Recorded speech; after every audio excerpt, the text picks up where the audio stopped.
Hello, it's time for me to return to the Artcast.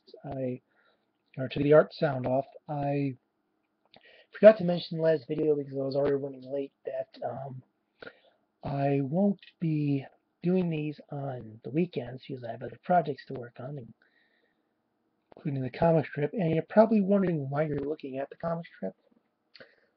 Well, my dad was sick today, and any chance that I got to shave, he was sleeping.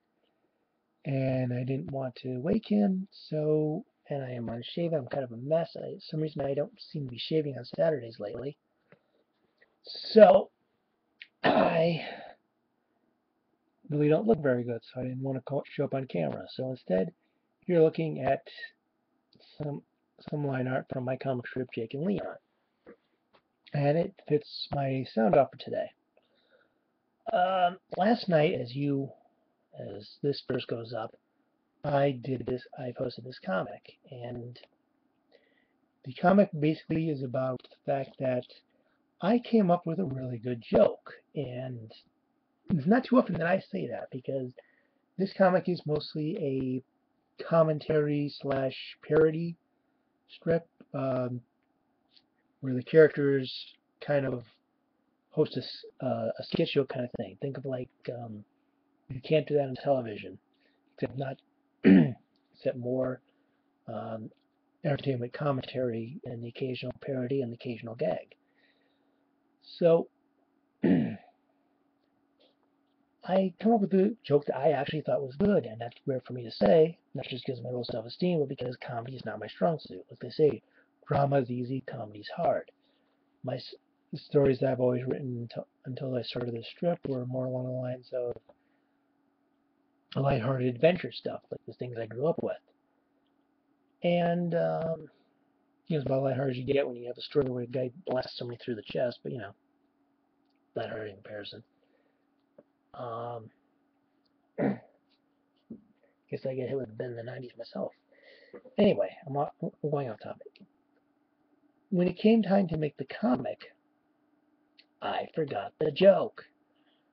And that's kind of what Jake is telling Leon in the strip, that I forgot the joke. And as he's asking here, how many notebooks do I own? Enough that I should have written it down somewhere. Done a quick thumbnail. Sometimes I put the boxes up and I just write down in each box what the characters are going to say, because I know who's going to be in there. Then I'll figure out who's in which panel later. Sometimes I do a complete thumbnail. Sometimes just go right ahead and just make the comic, or even just if I put the title up here, that will remind me what my joke was, what the whole 4-panel gag was. I did none of this,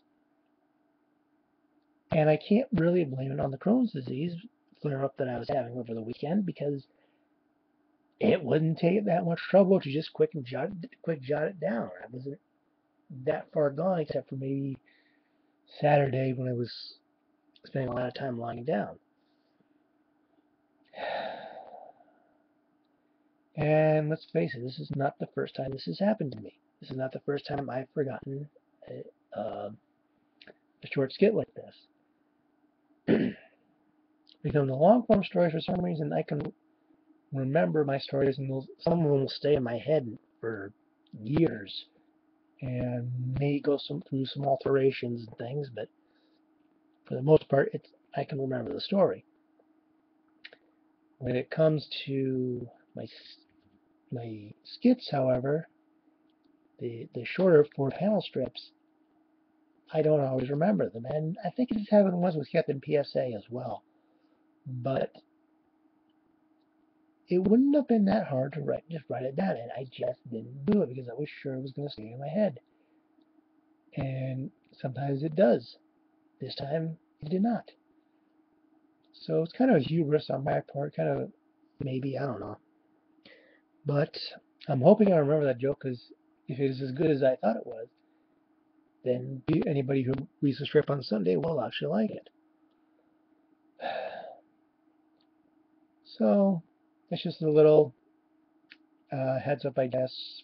Um, if you have a good strip idea, if you do a short strip like mine, write it down immediately. And probably a good idea for for longer stories as well.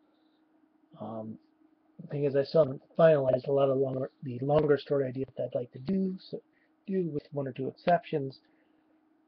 So I haven't had a chance to do anything with them to make a permanent record of them. Well, I have a little extra time. Let me ask you a question. To anybody who makes short scripts like this, have you ever come up with an idea that you kind of wish you hadn't? In my time, I've come up with at least one joke that seemed very mean-spirited, just from a commentary perspective. Like, I do complain about people doing things, but people who do things that I don't like when it comes to various shows. But I try to keep the commentary from getting a little too personal, being a little too mean or cruel. And one time I did that, and I was smart enough not to make that comic. I'm not going to give you the details, but I was smart enough to make it. Then there was a joke that I did come up with that I'm still remembering, sadly. It was a Price is Right joke that, when I thought about it, yeah, it's not. I don't think it would ever really be that funny around my stuff. I don't think my stuff is. But it's a joke that I just felt was in poor taste, even when you find out the person who made the comment is only kidding. It's still kind of in poor taste, and I have to worry about my brand and the way I come off to people personally, and just stuff like that just does not fit my comic or even my website, because when you look at my articles and my videos, one thing, it's not so much rallying against darkness, but trying to promote more lighter fare, that it can still be good. And my all-time favorite movie is The Never-Ending Story, and it's got plenty of dark elements in it. And so do a lot of movies on it. So I'm not exactly against darkness, but it's not exactly the kind of comics and stories that I want to make. So that was a joke best left forgotten, except this one I remember, and the one that I really wanted to, I don't remember what it was. And I'm kind of disappointed in me for that.